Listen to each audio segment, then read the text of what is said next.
Kia ora, and welcome back to the Strength Block podcast. We're back on the couch today.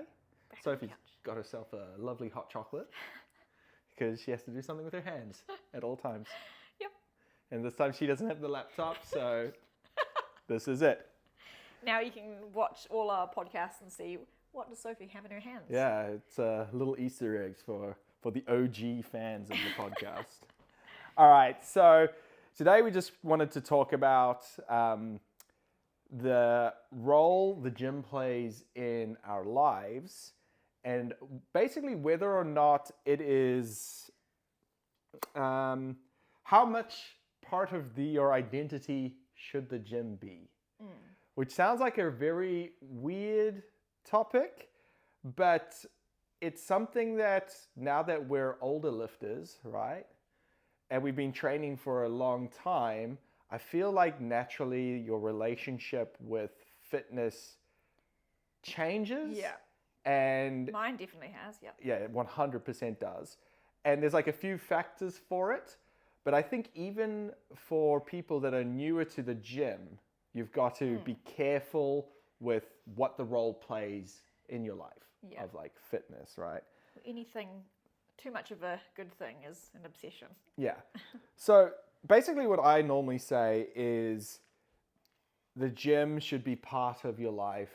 The gym shouldn't be your life, right? Because when it comes to having a stable, happy, sustainable life, we need to have something in it that is, first of all, sustainable, right? And most of the factors are under your control.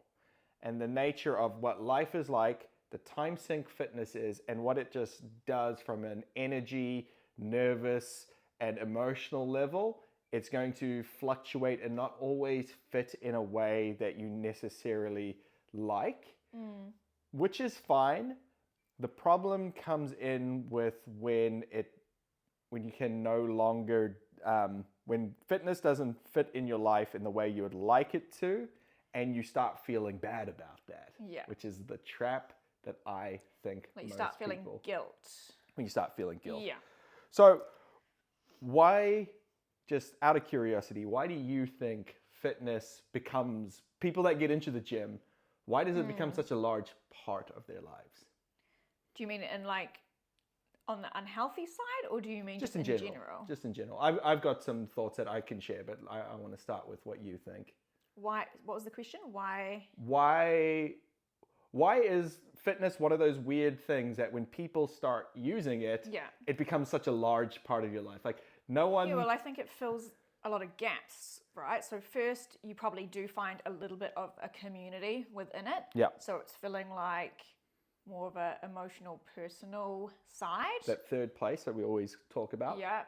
As well as obviously you're going to get results. So you start feeling good. So you've got like good self-esteem. You get a lot of endorphins and dopamine probably from the gym when the results come in. So you're constantly chasing that. You don't want to give it up, right? Yeah. So it just becomes a big part of... I think, and I actually thought about this while going into this podcast, we can actually draw a lot of parallels between what the gym does for you and what drug addiction does for you. Now, hear me out, right? So I completely agree. Like, gives you endorphins, makes you feel good, makes you have more energy, regulates sleep, does all, I know drugs don't regulate there's like sleep. obviously so many positives from it, right? Yeah. But in a similar way as chasing a high does for someone that has taken on a substance abuse, it initially does more for you, right? So it's like, just like when you hear people abusing substance, they start on a small amount and they add more and more in trying to chase that initial high. So initially, we all know about like newbie gains, right? You go into the gym, the biggest transformation you're going to make in the gym is in that first year. Yeah. Right? And so as it takes harder and harder to make any more progress and gains, you have to get more and more into it, addicted to it. And a few things are going to happen in that first year, right? So first you're going to make lots of strength progress. I don't know what the exact figure is, but you're going to put on like 80% of the muscle mass as a natural athlete. You'll put on 80% of the muscle mass you'll ever put on. Yeah, that is so depressing. In your first So thing. depressing. And you will also, especially if you're like coming from like a body recomposition point of view, people will give you that that feedback that like you're looking good. They will notice the change, all of these things, right? So you're in this feedback loop. You're feeling better. I have so many other feelings about that, but we'll get back to that later. You're hearing these compliments from people. All these things happen. But then when you're in the gym for long enough, everything slows down, right? Muscle gain slows down. Strength slows down. And also, if you've been training for long enough, people now just categorize you as a fit person and the compliments disappear. Yeah. No one, unless they're another gym bro, like no one's like has been said to me in 10 years, like, wow, you're looking really good. Because this is what I look like now. Yeah. So a lot of those emotional feedbacks are also removed from you. Right. That's true. If you're just relying on that positive feedback all the time. Yeah. You're not, once they stop, it's all gone. It's all on you to keep dedicated and motivated to train. And that's why I'm like, it is a little bit like a drug addiction, right? Where it's like, initially you're getting the euphoria, and by the end, it's required for you just to function. It's an interesting parallel. And I think people do get hooked on it in a really bad way. I love fitness, and I do think it's something everyone should be doing, whatever form it takes it in. Obviously, we have a strength bias. Yeah. But I think a lot of people, when all that stuff starts slowing down, they start trying to add more and more and more in. Yeah. Right. So that's where we see people like training 6-7 times a week. And in fact, it has the opposite effect, because really you just burn out. So then you're not making progress, or progress stalls even more so. Things like sleep is affected, or you're not recovering as quickly. Yeah. And then you just get stuck in a negative loop, right? Yeah. You're not making any progress now. Spinning on your wheels, right? You're just on the hamster wheel going round and round and round. And what was I going to try to relate that back to? And when that like becomes like such a huge part of like an indicator of like your mental health, it slowly gets harder and harder to maintain. And it's where we see things like some people are active recoverers, right? Like, you set them a rest day and they want to do active recovery, which is fine if you're that type of person. I would argue a lot of people that are trying to do active recovery are actually just scared of resting. Yeah, for sure. Like I am not that person. If I will happily take a week off the gym and not think twice about it. Yeah. Like, I'm very comfortable, maybe too comfortable with taking time off the gym.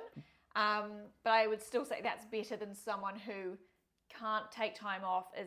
Active recovery is still, I'm going to go hike a mountain. That is not active recovery. Yeah.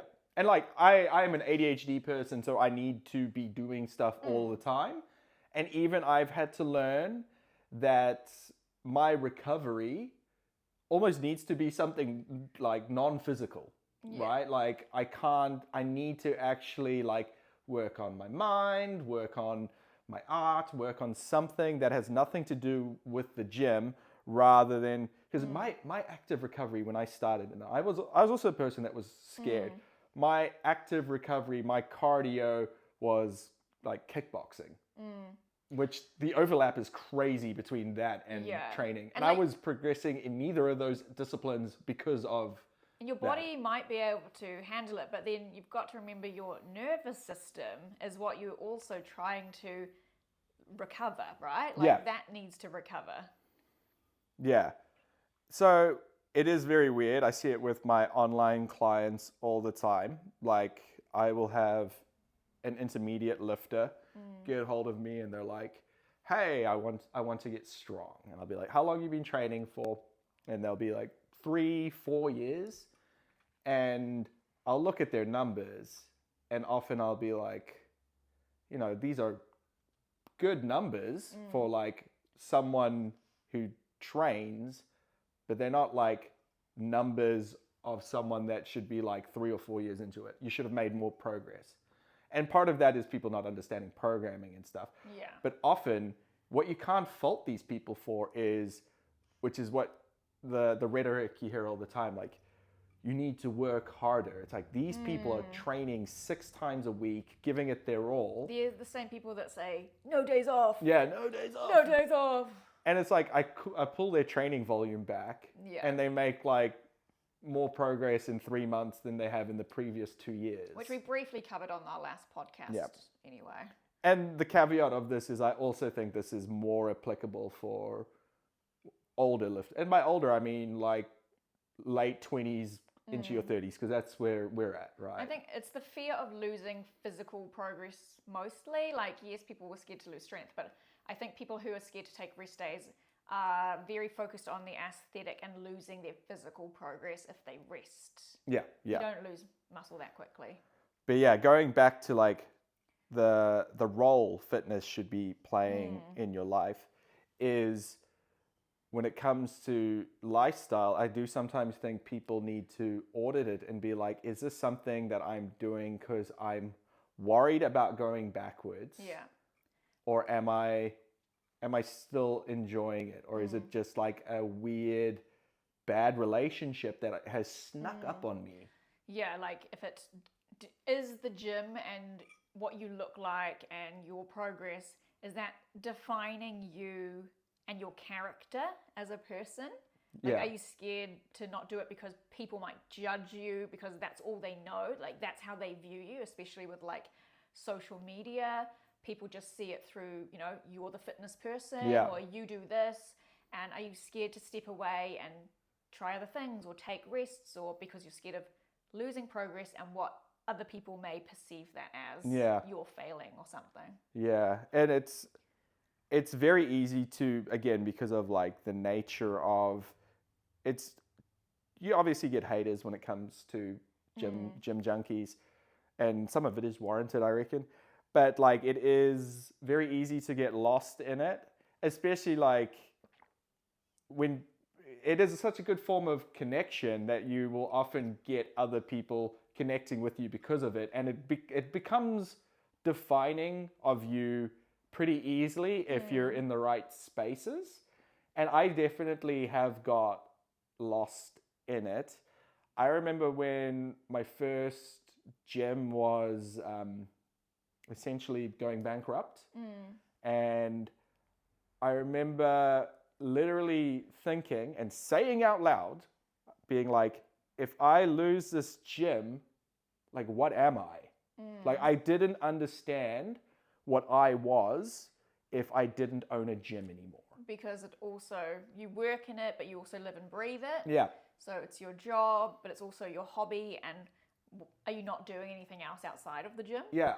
To me, when that gym was going under, it wasn't a failing business, which is businesses fail. Yeah. I felt like I was failing my life. Yeah. You know, I was like, this is all I know. Yeah. And I can't even do that. Like, it was soul crushing. I feel like you can live and breathe something and love something so much, but it still doesn't have to define you as a person. Yeah.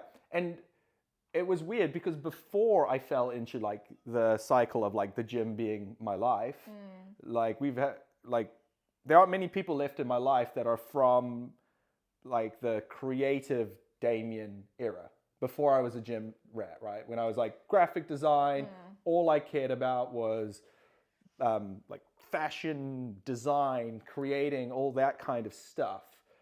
And it's been interesting because, especially now that I'm in a time of my life, like we're married, our business is growing, but most of like the building blocks have been put in place, and now it's just smaller little bits to grow on top of it. Like learning to re-embrace a whole side of me that I felt like I'd been neglecting because of fitness, like my creativity. And I feel much happier having it, as well as it makes training feel more of another thing I do rather than this all-encompassing thing that consumes my entire life. I think it's very normal at the beginning, because if it's a new interest, you normally go all in, like 100% on a new interest, because it's fun and that's, so people do start off quite obsessed about something. Yeah. Like, so when I started lifting, we were pretty much training, I'd been training for maybe a year, and then we were training for a powerlifting competition. So like Damien got me into doing a powerlifting competition, which meant we were training like 6 days a week, and our sessions were really long, like 2 hours a day. And so like you had to be obsessed because you are literally competing. So I feel like if you're competing, that's slightly different. Yep. You do have to give a level of dedication to your goal and what you're doing. I think the kids these days say you lock in. You got to lock in for 12 weeks. Oh, do they say that? That is what they say. Keep up. Okay. Oh my gosh, you threw me off what I was talking Sorry. about. But like over time, so since then, so I feel like my journey with it, I've definitely backed off a lot.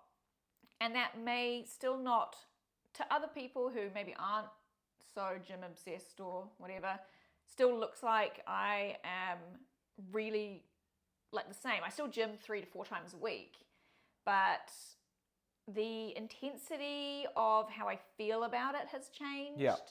I can take rest days. I don't worry about it. It's just something I do week to week, but it's not all encompassing. Yeah. I don't know how to articulate it. And it's like, we're in a weird position because we're coaches and we own a gym. So we obviously get a lot of questions about like, how much do you train? Blah, blah, blah, blah. And sometimes it's like, I think it's quite eye-opening for members that probably idealize the way we are. They're like, oh, they've got this fitness thing on lock. When they hear things like everyone's always shocked when on a Friday they'll be like, when are you in this weekend? I'm like, I don't come in on the weekends. Like it's like a rule of mine. Sometimes I have to do it, but if it doesn't, like I need my weekends off because I need separation of life from the gym. I'm currently running a 4-day-a-week plan. We had a disaster at the gym on Monday night that I couldn't train, and I also couldn't be bothered having my weekend off and therefore having to squeeze 4 training days in a row together. So I just dropped one. Yeah. And we're all currently running a program to do a fun powerlifting competition at the gym. So like the other people from the program that are locked in are like a little bit like, wait, you just aren't doing it? I'm like, the day says it's optional because I wrote the program. Right. I'm like, this is an optional hypertrophy day. And if you feel beat up, you don't have to do it. Yeah. But even though I write, and we saw this in the strength block plan as well, even when you say something's optional, people are so worried that it's doing something magical. Yeah. You know, like, but I'm missing out if I don't do the optional thing. Yeah. It's like, I don't know. But this also comes down to like, if you have a long enough training age to actually maintain the vast majority of your strength and muscle, you can reduce down to like 20% of what you were doing. I've read that too. Like it's hardly anything and you can maintain. Yeah. So you can take big breaks, and if you're just doing basically the bare minimum, like you can keep hold of that muscle. You might need to like increase training frequency if you want to make progress. And but if you've already spent like a good chunk of few years training, it's not going to disappear.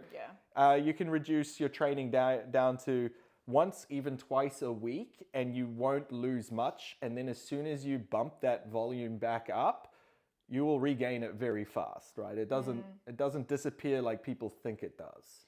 I think also with training age, so when you've been at it for quite a while, it's very normal to go through like highs and lows of how you feel about training. So sometimes you'll go through it and you'll be loving it. You feel like you're making heaps of progress.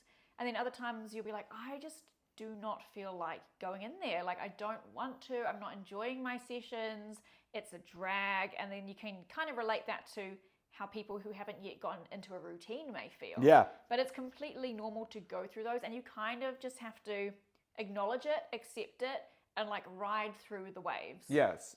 Motivation to train is going to waver. And this wavering is going to happen based on what's happening in your life as well. We are adults. People have real responsibilities. Shout out to anyone that has children and manages to train through that, because I have just normal adult responsibilities without kids. Yeah. And sometimes I'm like, I don't know how to fit this all in. Yeah. Right? And part of that's because the way we train is hard, right? Like I'm not just doing 30 minutes for my mental health. I want to move some heavy stuff. So that's part of it. Yeah. But it is okay for your motivation to wave. And if not making it to the gym is stressing you out, maybe you just have to make that mental shift to be like, it's more stressful for me right now to be trying to train in the way that I have been, because you don't want to if it's stressing you out. Yeah. That's the thing. You just feel like you have to. Maybe you turn it down. I'd never recommend stopping completely. Maybe have a full week off. Yeah. Have a break. Reassess. And maybe set your expectations for your training lower.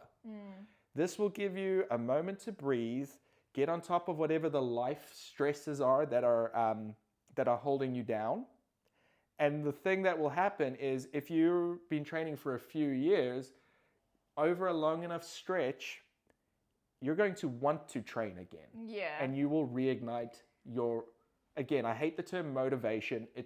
Discipline is actually what makes you carry on. Yeah. Motivation only exists to light the initial spark. Yeah. It's up to you to then carry it.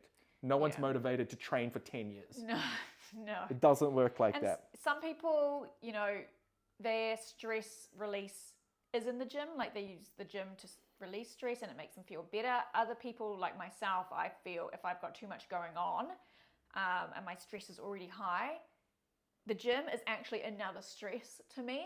And that's the first thing I want to drop off because it just pushes me over the edge. Yeah, I did it literally. Wow, you're like following my points almost perfectly. Because we hear about it all the time. Like people are like, gym is my stress relief, right? And it is, it works. But the problem is, the gym itself is a stress. Yeah, it can't be your only stress release. So unless you're using the gym correctly, where you're using it as a stressor to then swing into recovery, all that happens is you accumulate fatigue over time. And now you're just stressed. And then you go into the gym and you channel that stress into more stress. Yeah. And you actually just are digging yourself an emotional hole. And you're too scared to stop. Because now you're in a space where you're not even rationally thinking about stress. You're stuck in fight mode because every free aspect of your life is about exertion. Yes.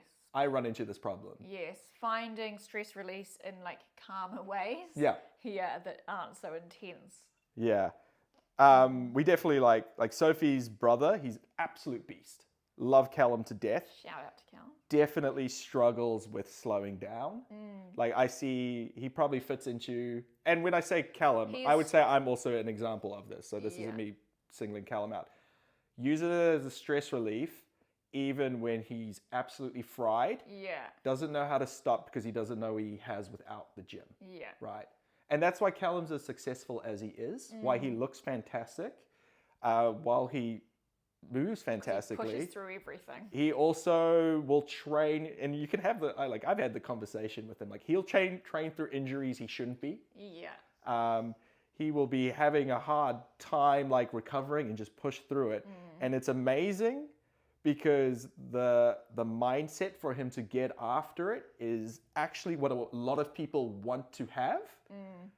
But you also need to be able to turn that off. And he's gotten better at it. But it's like... Or it will break you. Yeah, look, Eventually. He's incredible. But he struggles to turn it off, right? another good example is my mate Matt, Matt Bridge, competes at like a high level in strongman. He is again an absolute strength phenom. You have like a personal conversation with him and he's like, I'm struggling to keep my normal life together. Yeah. And it's a little bit different for him because he is actually training for competition, so it has to be a priority. Yeah, it becomes all encompassing. But it's the fact that like hobby lifters, people that aren't doing this to compete at a high level or do it for a living are trying to emulate that. They're like, look how strong Matt is. It's like, because Matt's had to prioritize this. Yes. This is what Matt does. Yes. It's more like a job. Yeah.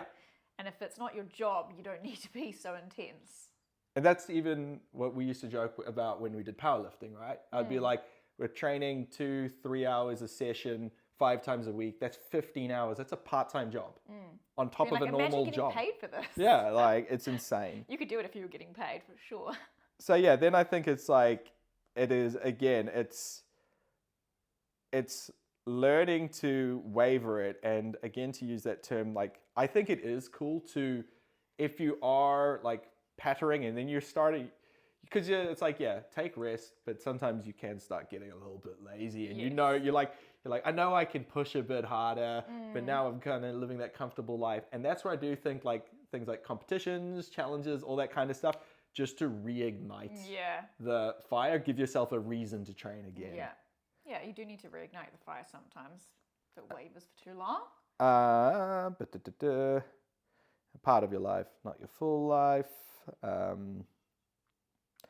Oh yeah, and in regards to it being this all-encompassing, like if it's a major part of your identity, and this is kind of what I was hinting at before, there are factors in your life that are going to wreck your ability to train, such as getting sick. Yep. Right? What happens when you get sick? We see it all the time. People return to training too soon after getting sick and they extend the sickness because it's hard on your nervous system, hard on your immune system because of it. You're going to get injured. Yeah. It's inevitable if you're going to push it. I currently have a wrecked wrist. And this happened just before we're doing this bench and deadlift comp. And I wouldn't say I've handled this perfectly, but I've got enough. Damien is yet to book his appointment in 6 weeks to get later. An X-ray. Yep. But like, I'm not stupid. It's like, even though we've got this competition coming up and it's a bench and deadlift competition, I know I'm probably not bench pressing. Yeah. Because I could grit my teeth and ignore the pain.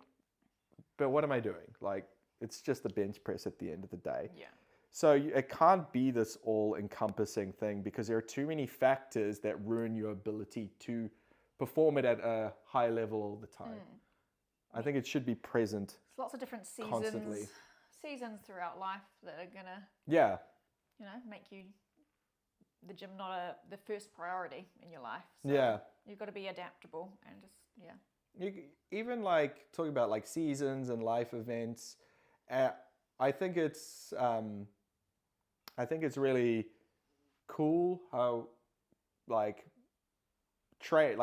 resistance training has been structured around like pregnancy and postpartum stuff now. What I think is a little bit interesting, to say the least, is people being like, I'm about to have a baby, how quickly can I get back to training? I'm like, you're about to have a baby. Maybe figure out how much the baby needs. Like, isn't that like a priority? Like, obviously look after yourself, do what you need to do, and if training's helping you, but it's a life event. Like, it is important, and it's kudos to you, mama, if you get back to training quickly, but adjust it accordingly. Yeah, I think that's a whole different thing where it comes in of the pressures women have about getting back to it, Yeah. It's great if it's what you enjoy and it gives you your time away, because it's very important to fill your own cup first. 100%. But if it's coming from pressure of, I need to bounce back, all that kind of stuff, then that's where it's... And that all ties back into what we're saying in the beginning, when you're initially getting all that praise.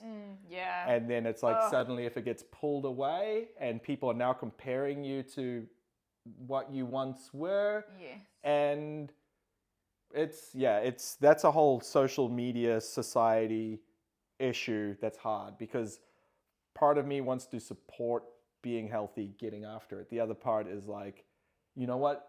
It's not that important. Like looking after, And that physical identity and the physical gym identities, like people praise you when you're lean. So when they see you making progress when you're lean, but people don't really praise you as much when you're bulking or putting on muscle or that kind of thing. Yeah. They just don't say anything at all, but then you'll get praised again when you're cutting and you're getting leaner, because people see thinness as the goal. Yeah. So also if the gym is your identity, but you're only getting praised when you're lean, that's what you're going to be trying to be chasing all the time. And you've got to really not care about other people's opinions. Yeah. Because if you've got, if you want to grow and you want to progress and you want to be doing it for a long time, you do have to kind of just let other people's opinions go, because you're not always going to hear the things that you think you want to hear, or that you're used to hearing, or that you heard at the beginning, that kind of thing. Yeah. And it's like, I find it very interesting that you even feed into this like stupidity accidentally. Like I know I do. Like I seldom don't have my shirt on in social media, right? It was a decision I made a long time ago that I didn't want to just be like all about what my physique looks like. However, every time I do have my shirt off, it's because I'm jacked. Like I'm leaner. I wouldn't say jacked. I'm looking leaner. And then most of the time I'm training with like baggy clothes on. I get excited over winter because I get to just put on baggy everything and kind of get a little bit fat.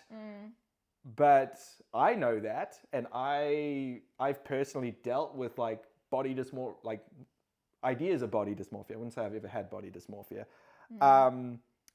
But the message I'm still putting out is the idea that I look that way all the time, even though I'm perfectly comfortable telling people I don't look like that. Yeah. If you were to just view the media I put out, I will, every time I don't have a shirt on, it's because I look good. And every time I don't, it's because I still think I look good, but I'm fat and I know I'm not to like social media standards. So even we're passively adding to this loop, right? Without even realizing we're doing it.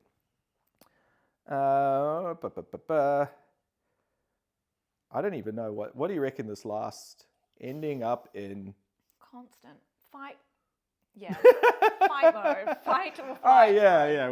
We did cover it already. We already kind of covered the being in constant Damien's fight or flight mode. squiggly notes on his iPad. Yeah. Yeah. So basically, I think fitness is important. But I think, as you say, there is such a thing as too much of a good thing. But yeah, balance is very important. And what else do you bring to the table other than just the gym? Like you're a person with lots of feelings and other hobbies and things like that. Yeah, it's good to think about those things as well. I would recommend, if fitness is your only hobby, finding another one. It can be difficult. Yeah. Or not even a hobby, just something that you enjoy doing, that you find pleasure in, that isn't the gym, right?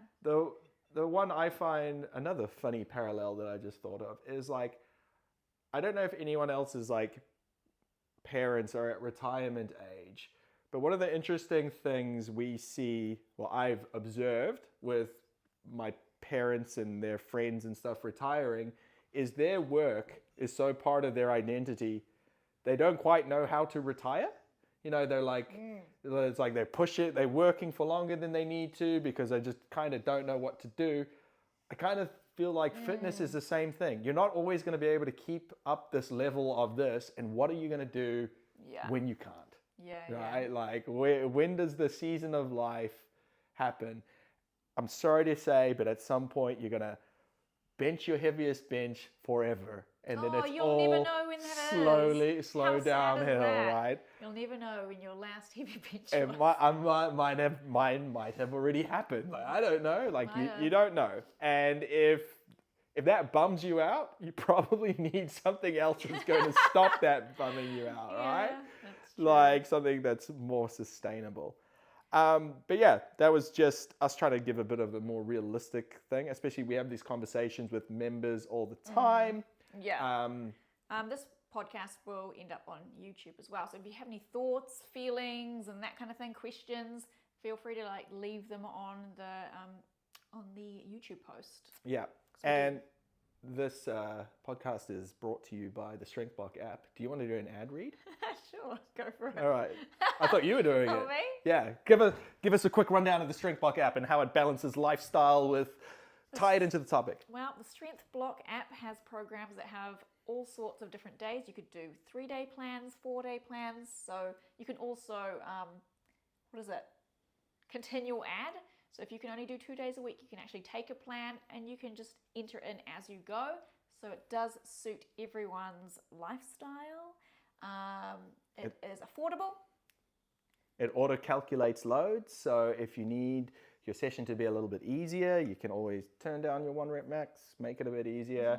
RPE. You've got tracking over time. So if you ever feel stressed out, just zoom out and see how you've done over years if you've had the app.